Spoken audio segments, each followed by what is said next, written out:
I'd like to welcome everybody here tonight to the 5Bees webinar, and 5Bees stands for Building Better Beekeeping Businesses After Bushfire. I'd like to begin by acknowledging the traditional owners of the land where I'm joining you from today, which is the Goolagin people from Lake Colac, and I'm in southwest Victoria. And I'd also like to pay my respects to elders past, present and emerging from wherever you're joining us from this evening. And we've got people from most states and territories from across Australia with us tonight, so thank you. I'm Fiona Chambers and I'm the CEO of the 5Bee Foundation, and we have the great honour of hosting this webinar, which is part of the Australian Pollinator Week webinar series. I'd also like to apologise for the glitch that we had last Friday. I probably should never have scheduled a webinar for Friday the 13th. But anyway, we survived it. We're holding it again tonight. So I'm very pleased that you've been able to join us. And what I'd like to do is to just start by just giving you a little bit of an overview of the webinar this evening and how we're going to run it. I'm going to start by giving you a little bit of background and context to how the program came about and 5Bee Foundation's involvement in that. I'm then going to introduce my co-presenter, Mike Stevens, who's from Meridian Agriculture, and he's going to provide some examples. Yes, that's Mike there. So I'm going to, when we get to it, I'll introduce Mike. And he's going to provide some examples from other industries who have run very similar programs with very great success. So it's all about learning from their experience. We're then going to drill down, and I'll ask Mike to provide some very specific details about the 5Bees program and how 5Bee Foundation is involved in supporting that initiative for Australian beekeepers. If with what you hear you think that's of interest to you, we'll then explain how you can get involved. And if you've got any questions that come up for you, I'd ask you to use the Q&A function. If you write the questions throughout the presentation at any time, and we'll then get your list of questions, and we'll have a Q&A session at the end, and we'll address those questions. I'm sure there'll be lots of things people want to know. This is really very much a launch of the program. This is the beginning, but by the end of the webinar, you'll know a whole lot more about what the 5Bees program is. So that's the overview of the program this evening, and it really will be finished within the hour, I think, depending on how many questions you've got. So to start with, I'd just like to give you a bit of a background about how this 5Bees program began. So about 12 months ago, there were already bushfires raging across Australia in November, and I received a phone call from someone who was really keen to be able to run a crowdfunding campaign and raise funds for the bushfire affected beekeepers. And 5Bee Foundation was asked whether we would collect those funds and make those available to beekeepers. And the problem that we had at that time was that 5Bee Foundation, as a registered charity in Australia, we run a deductible gift recipient fund, so we are able to collect funds, but we have very, very strict rules about how those funds that we collect as a charity can be spent. And we can only spend those on research and development type activities. So at the time, a year ago in November, I said, spoke with the board, we decided we were unable to assist in that process of supporting a bushfire fund. By the time it came around to January and the bushfires were really accelerating in magnitude and the impact, we reviewed that, and 5Bee Foundation started getting a number of calls from people from all countries all over the world saying, we want to help, how can we help, how can we donate to the 5Bee Foundation to support Australian beekeepers? So at that point, we reviewed that decision and decided that we would establish a bushfire rebuild and recovery fund. And we spoke with ARBEC at the time and made it very clear that the fund that we were establishing was very different to the fund that was the other fund that had been established, and that the fund that 5Bee Foundation, the Bushfire Rebuild and Recovery, would be directed in line with the only way we can spend funds, and that would be in research. So we began collecting funds. We ran a review process, and we did a consultative process to see what kind of research would best fit. We also were able to then review the AgriFutures bushfire recovery plan. And it was very clear that under theme 3 of the industry bushfire recovery plan, theme 3 was about hive husbandry, research for hive husbandry. And it was specifically about exploring sophisticated hive management technologies to assist beekeepers after bushfire. So we saw that that was really well aligned with what Ween Bee Foundation was able to support, and it was already acknowledged as an industry priority. And so we're really in a position, and we're very pleased to be able to announce that we are able to support that our 5Bees Bushfire Rebuild and Recovery Program is very much aligned with that, that technology and supporting beekeepers after bushfire. So we wanted to make sure that there were a couple of premises that were addressed. The first premise is that whatever we put forward would absolutely identify industry stated needs, which this does. And the other thing, we wanted to draw on experience from other industries, because we felt we didn't have time to reinvent the wheel. We didn't have time to build something right from the beginning. If we could draw from the experiences of other industries and what had been successful in helping their industry stakeholders, we wanted to do that. So that's really the background to the 5Bees program. And I'd now like to ask Mike to join us. So Mike Stevens is a director and senior farm business manager, business advisor with Meridian Agriculture. Mike specialises in farm succession planning and business management. He's written numerous publications on the subject, and has completed a PhD on farming for generations.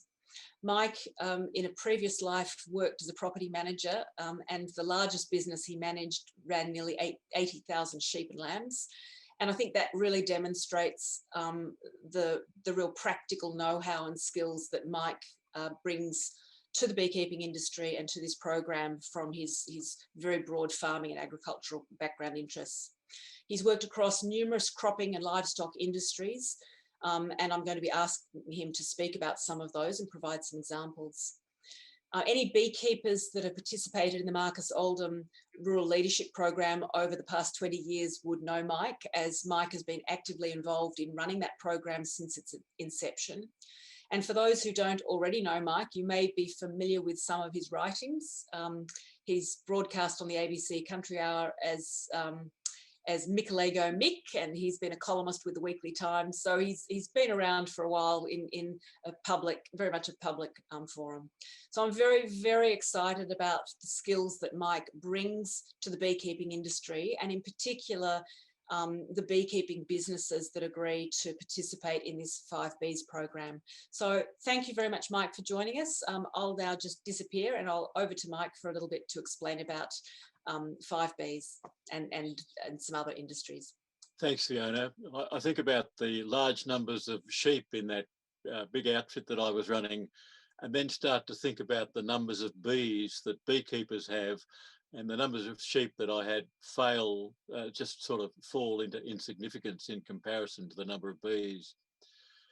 I think there's no doubt that the bushfires have caused a lot of the beekeeping industry to be in a state of shock.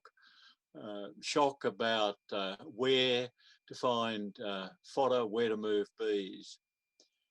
And the group discussions that I want to talk about, the way farmers came together for discussion groups, started through a shock to the dairy industry.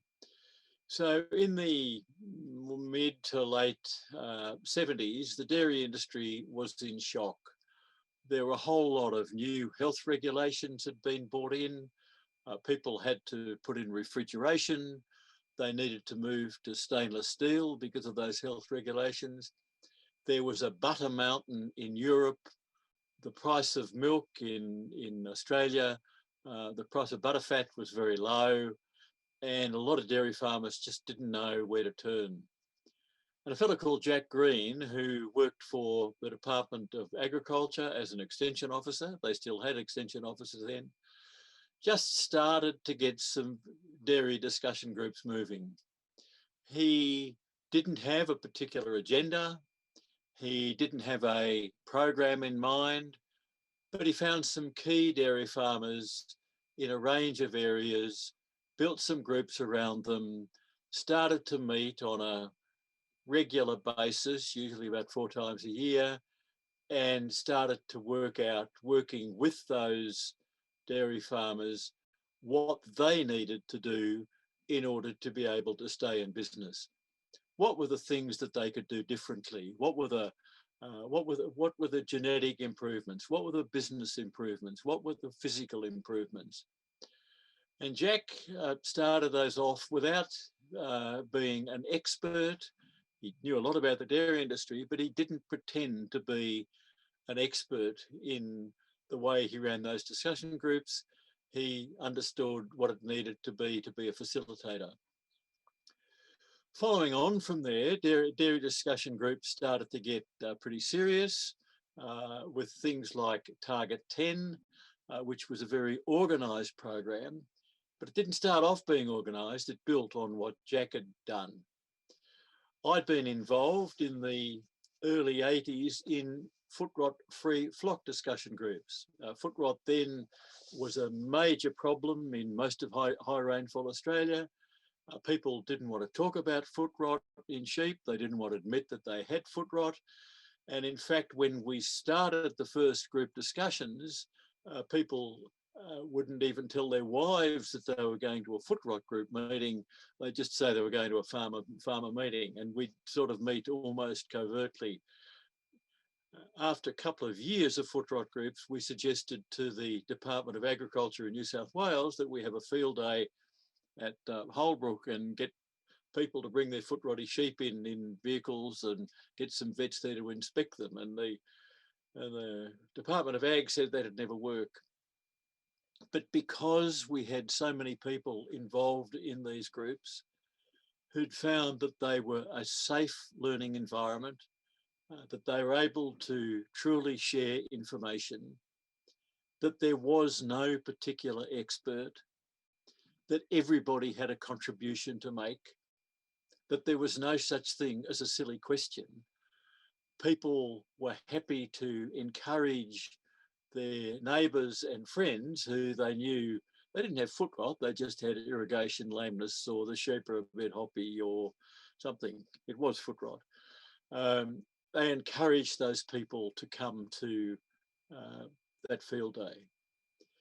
Building on from that, we saw the opportunity to get a series of discussion groups going to encourage people to use computers in a little program called Farm Facts, which had about 8 groups.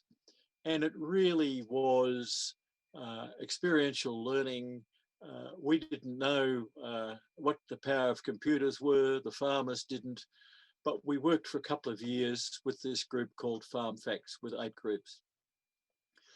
That grew to a thing called Farm Management 500, where we had 500 farming families with in 45 groups with 15 farm management consultants, all using the same group discussion principles, but starting to look seriously at the business about how to find out what to measure in the business. What were the real profit drivers in the business? What are the things that you needed to do in order to make the business easier, more rewarding? And Farm Management 500 ran for about 25 years. There are also things dairy business focused that Fiona was involved in, a program called Working in Groups, where we had about 3,000 farming families working in groups go through to see how they could get groups to work more effectively. And the thing that was common about all of those groups were that, as I've said before, it was a safe environment. There were no silly questions. We started without a specific agenda or a curriculum. We met the farmers involved where they were in terms of where they were up to in their business, and we worked collaboratively and collectively in order to be able to find better ways of managing those businesses to make the businesses more rewarding. So Naomi, that's probably not a bad spot to just pick up on a video where we've got Randy Oliver, who will be known to many beekeepers, to give his take on groups working together. Good day, everyone. My name is Randy Oliver. I'm a commercial beekeeper in California and bee researcher. I focus on doing practical research for the benefit of beekeepers and research whose findings I can use in my own management practices to better my bottom line. Right now, California and more so Australia are suffering from a crisis from the wildfires. We Californians are in a better position than the Australians to recover, since we're more dependent upon ground flora, which will recover after the first rain. You guys are in for a longer haul until things get back to normal. So in order to stay in business, you're likely going to need to evolve and adapt, and perhaps change some of your management practices and business practices. It may be of benefit for you to incorporate some new technologies, such as electronic hive monitoring, or who knows what else. There's lots of things out there that could be possibly tested. And when we have a crisis in an industry, it's time for everyone to come together. And beekeepers traditionally are pretty tight-lipped about tricks of the trade that they use to their benefit. But similar to when Varroa really hit the United States, beekeepers realized they needed to come together and start sharing information and working together. What we can do is our industry can follow the example of other agricultural groups who cooperate and promote and fund applied research they can use in their management decisions. And the point I like to make is, don't ask others to do it for you. You guys can do it yourselves. You guys are professionals. You know how to run an operation. Where you could use help is from a project such as this one, on experimental design, how to execute the experiments, and then to interpret the results to see if those results can benefit you on the bottom line of your operation. Really what Randy was saying was, there's been a crisis. It's very difficult for people to tackle all this on their own. If you work in collaboration, you're likely to get a better result. And by the way, why don't we have a look at some of the new technologies that are available that allow us to start to measure what's happening in hives, to be able to measure that remotely, other technologies in the way we work together. And I'll just, as an aside here, say that farm that Fiona talked about, the last one that I managed, we had 8,000 ewe weaners. That's 8,000 female lambs, all one drop, all on the one place. And we wanted to take the top 10% of them into a ram breeding cooperative. And so in order to do that, we tagged them, we fleece weighed, we body weighed, we put those calculations through an Apple IIe computer. We got 84 pages of tractor feed information. We went into the yards and found the 800 sheep that we wanted by reading the ear tags. And then we were able to draft them out using a three-way draft that we'd made on the end of a conveyor belt. But all of that was very, very time consuming, lots of transposition, 610 and 601, 786 and 768, lots of numbers that were incorrect, but we managed to do it. You can do all of that now in the sheep industry automatically. You've got an electronic tag in their ear. They go over the scales. It's automatically recorded, and you can have them drafted out. So what took us several weeks to do manually back in the 1980s, you can now do electronically very easily. So what Randy was saying was, those same sort of technologies are available the bee industry now. But let's not just talk about technology. Let's talk about the things that are likely to be of concern to you in your business. Now, I've already said that we haven't sort of developed a curriculum and said, here's the program, it's set in stone, because we're talking about running a pilot. But we can't ask you to sign up to the pilot without giving some idea of the sort of things that we should be talking about. We think it's really important that the pilot group spends some time getting to understand each other, getting to know who you are, where you are. We think it's important that the participants from the pilot group come from different parts of the country, because we understand that while there's a lot of information that you will want to share, that you're prepared to share, I'm not going to tell you if I've got a really good feed source and I'm short of feed and you're looking for feed at the same time. So in the pilot group, we'll actually have people who are not likely to be competing for the flowers that are available for bees to eat. We will want to get you to think about what are the important measures of profitability in your business. How do you best assess what's happening financially? How do you measure that? When do you measure it? How do you report it? What sort of systems do you need in place in order to do that? How do you measure risk? We all accept that risk is there, but what are the things that you can do to offset some of that risk? How do you have the best use of technology? What are some of the labour saving devices that you might be able to use? What are the things that are really important in your business? Now, if I think of my own experience in what is now Meridian Agriculture, I, as part of Farm Management 500, brought the Farm Management 500 consultants together for some comparative analysis, individual analysis and comparative analysis, what's generally called benchmarking, about our businesses and about what made our businesses tick. And we all put in a whole lot of information, hours that worked, hours per client, average fee per client, profitability. We were very open in the information we shared.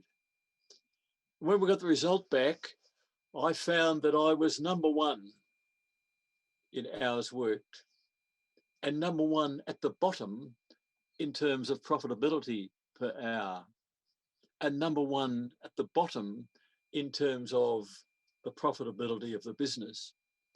And so I was able to talk to other people who had other businesses, but were part of the Farm Management 500 group, and quiz them about what are you doing that I'm not doing? What do I need to do so that I can start to get the same sort of result that you're getting? And it's fair to say that that exercise enabled me to have a really hard look at the business and to turn the business around. So I was able to work less hours and start to earn more money.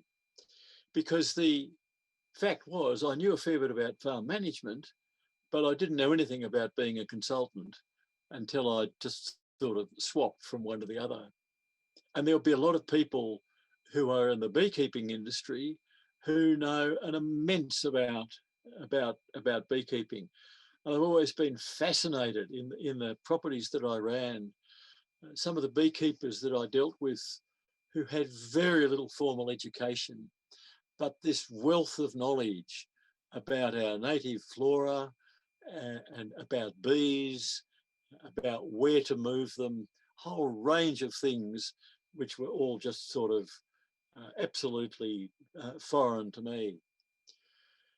So although the group, the pilot program isn't set in stone, they're the sort of things that we'll be talking about. What measures in business? How to use technology better? What are the things we can do with labour? If you want to, some things about families working together in business. So Fiona, that's probably gives a sort of a general flavour. You might have some questions, or there might be some questions from some of the attendees. Before we go to them though, we've got another video. Sorry, we've got another video that we'd like to show.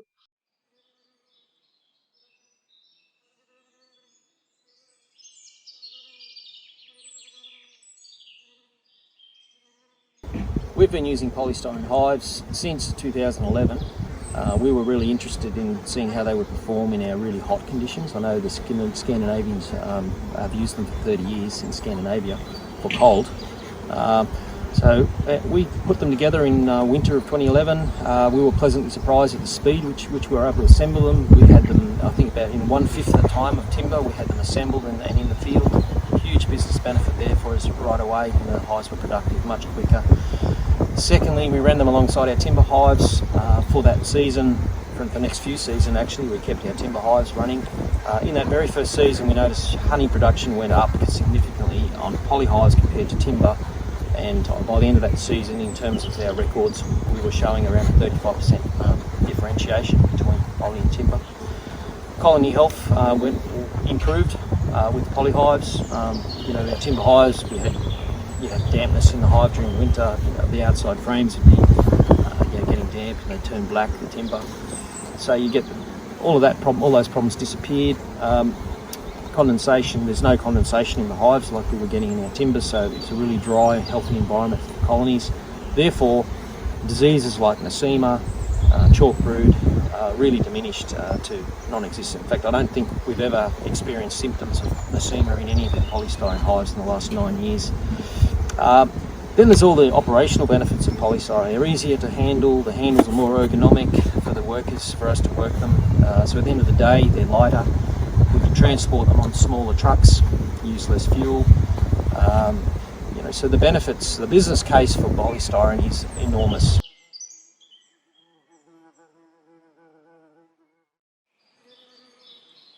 As a beekeeper, we're all very obsessed with the weight of our hives, so knowing when the honey flow is on and being able to add another box, super handy reason for monitoring your hives remotely when you can't be there. If you're not out opening your hives and doing a visual inspection, you don't actually know what's going on when you're not there. So by having a series of sensors that are collecting data and transmitting that data via satellite back to your web console, you actually know what's happening in those remote yards when you're not there.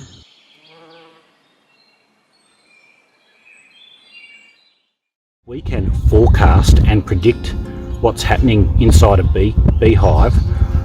We can determine where we might need to be able to be ahead of the game to prepare for feeding and the like, and general management of bees. But what it does give us is precision data 24/7 from your beehive. But as we learn and gather more information, it's well known that the more data you have at your fingertips, the more opportunities that you'll be able to get. It's not so much about predictive technologies, about knowing what the harvest or yield potential is over the next few weeks, but being able to be really prescriptive. So if we can use smart hives with amazing machine learning and other technologies, we can really give beekeepers in Australia the upper hand.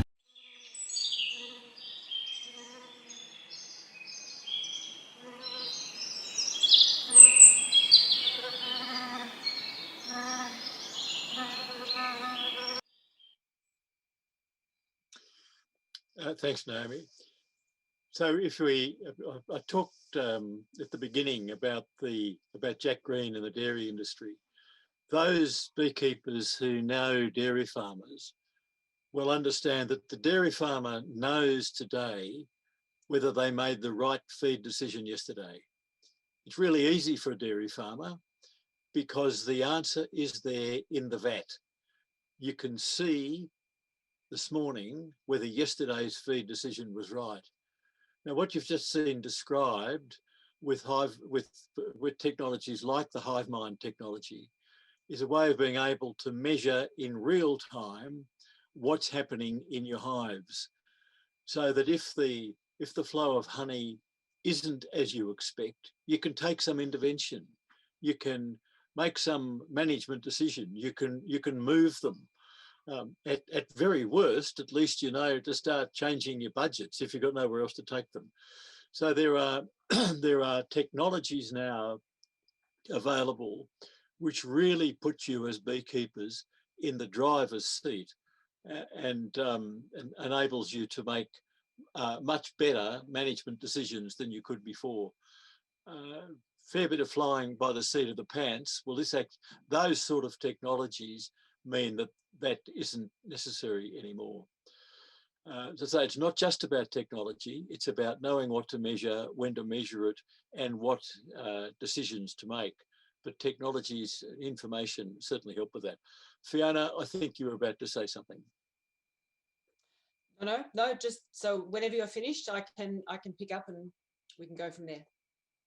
Onto, well, there's some Q&A there. There's a question there, I see. No, that was just around the sound. So but all under control. Okay, very good. All under control. So I apologise. Apparently the sound was a bit difficult for some people to hear. That was as loud as what we could get it. So I apologise if that sound quality wasn't as good as what we will be doing is we're recording this and we'll be putting this up at a later time for you to be able to view. So hopefully we can get the sound sorted out then. What I want to do now is to just run through some more details about the program specifically then. And so before we get to the Q&A, Mike, I'll just talk through the actual selection process, what the program is in terms of the concrete part of it, how it runs. And then people might have some questions around that. So the program that we're offering is a pilot program, and the program, as you've heard, is built very much on experiences from other programs and other industries. So it's not new, it's just new to the beekeeping industry.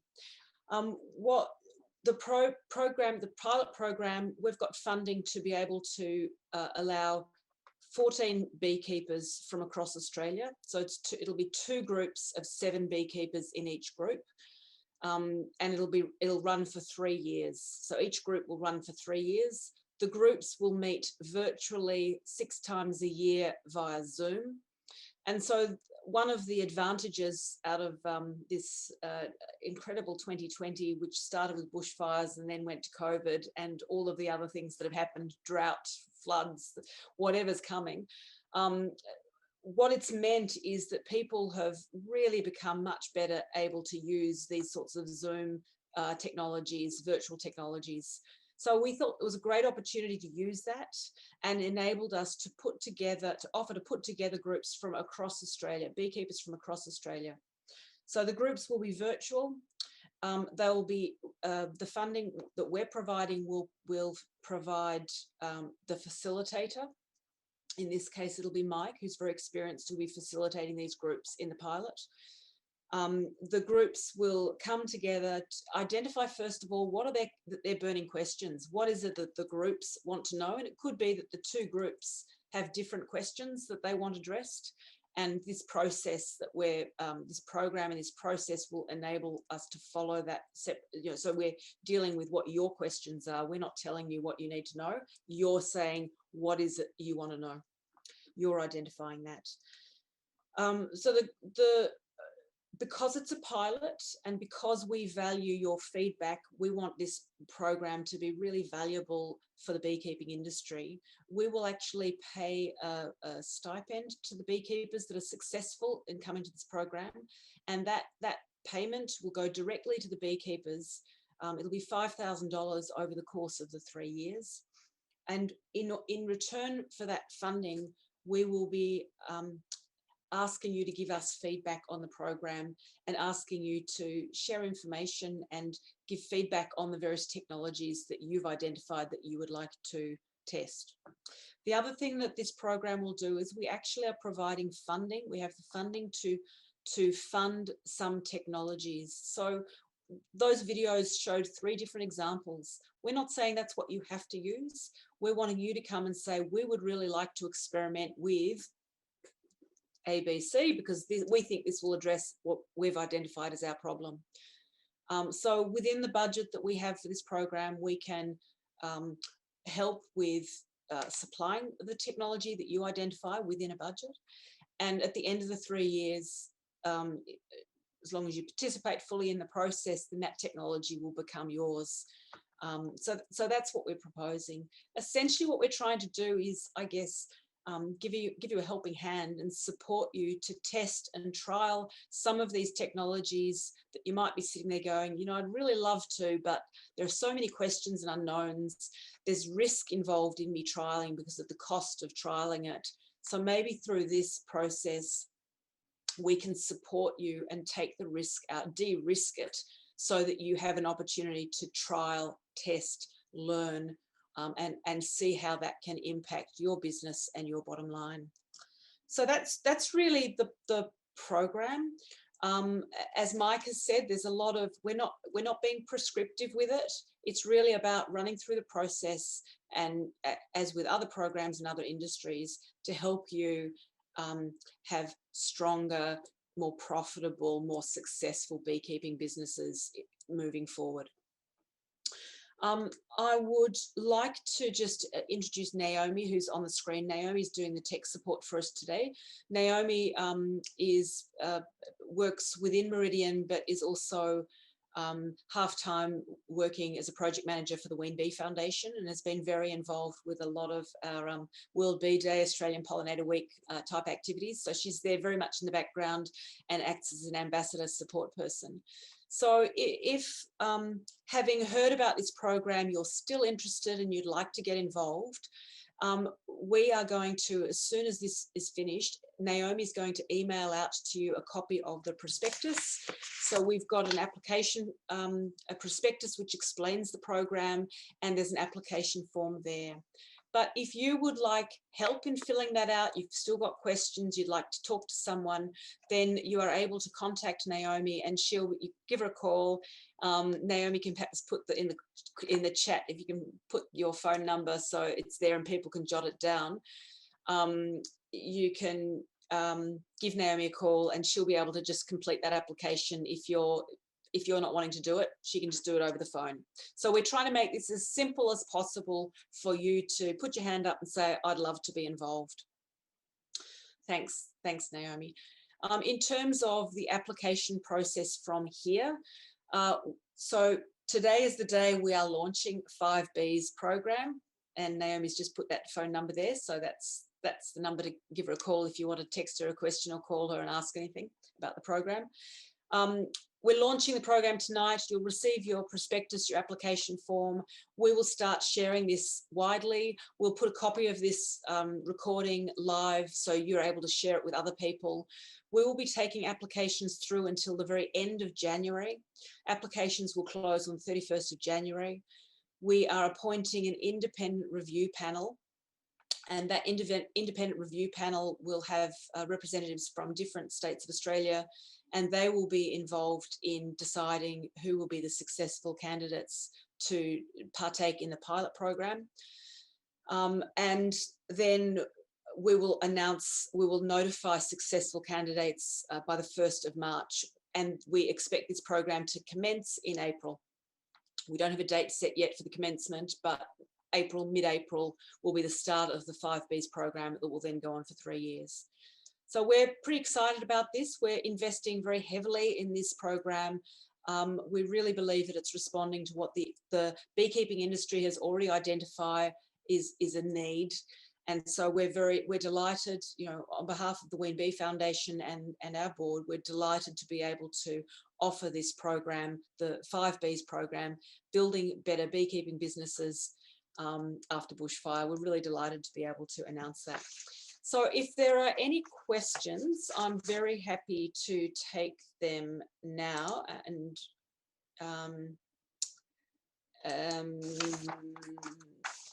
no one, everyone's being shy. Nothing has come through yet. So perhaps we've answered all the questions. So I'll just give another moment. Mike, do you want to just come back on board, say anything that you think might be preempting any questions? If not, I think we can wrap up. Thanks, Fiona. I think just to reiterate that the people who are involved in the pilot will all have a tremendous amount of knowledge about their business and about their bees and about the way they run their business. And some of that knowledge they'll be prepared to share. And if we start to add the knowledge together from a whole lot of people who are prepared to share, that's how we build knowledge of the group. So it's really important that as the facilitator of this program, I'm not walking in there trying to tell beekeepers how to run your beekeeping business. What we are going to do is to provide a safe environment where people can genuinely share the information that you want to share, so that you work with each other in learning, so that you're working on each other's information and working collectively. There are so many examples of where that can happen. It's a pity we're not all in one room. I could get you all to think of uses for a newspaper and hand out a copy of the newspaper and ask people to think of how many things they can use it for. And some people might think of 15 or 20, you know, sticking down a rabbit hole and make a kite and make a hat and reading and composting in the vegetable garden. Some people might think of 15 or 20 uses for the newspaper. Some people might think of 30. But every time we've done that exercise, we find that the number, if we put the whole group together for the users of the newspaper, it'll be double what any individual's got. And the other thing is that every individual will make a contribution to that. So we don't go in as the experts. You're the experts, but at the moment you've got little bits of information that aren't shared. We'll be creating an environment where that information can be shared to help you build better businesses. I've got a question that's just come through, Mike, and the question is, I've been a hobby beekeeper, but I'm wanting to become full-time commercial beekeeper. Can I apply? How do you define a commercial beekeeper? So I'm not sure if you want to answer that or you want me to have a go at it. Well, it's a number of hives, which is not in my head, Fiona. It's been written on the in the prospectus that will come out that this is very much a program for commercial beekeepers. Where unfortunately in the pilot we're unable to cater for hobby beekeepers. This is very much about people who are commercial beekeepers who are working full-time and beekeeping is their primary source of income. So we haven't specifically put a number of hives, but we will require that people will be full-time beekeeping, and beekeeping is their primary source of income. Thank you. Another one's, how often will the meetings be held? Yeah, that depends a little bit on the group. Look, you need to meet, in order for a group to function as a group, you need to meet at least 4 times a year. We probably in the first year will want to meet 6 times. A lot of that can be done by Zoom. We'll want to meet, certainly if COVID restrictions allow, we'd want to meet first up face to face so people get to know each other, but we'll be able to meet by Zoom.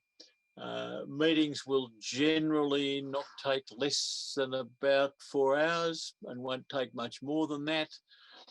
We'll be flexible that if people want to catch up for a short meeting in a few weeks' time and do that by Zoom, well, we can do that. But work on 4 to 6 meetings a year. Again, that's partly up to the group. to decide when we set the program.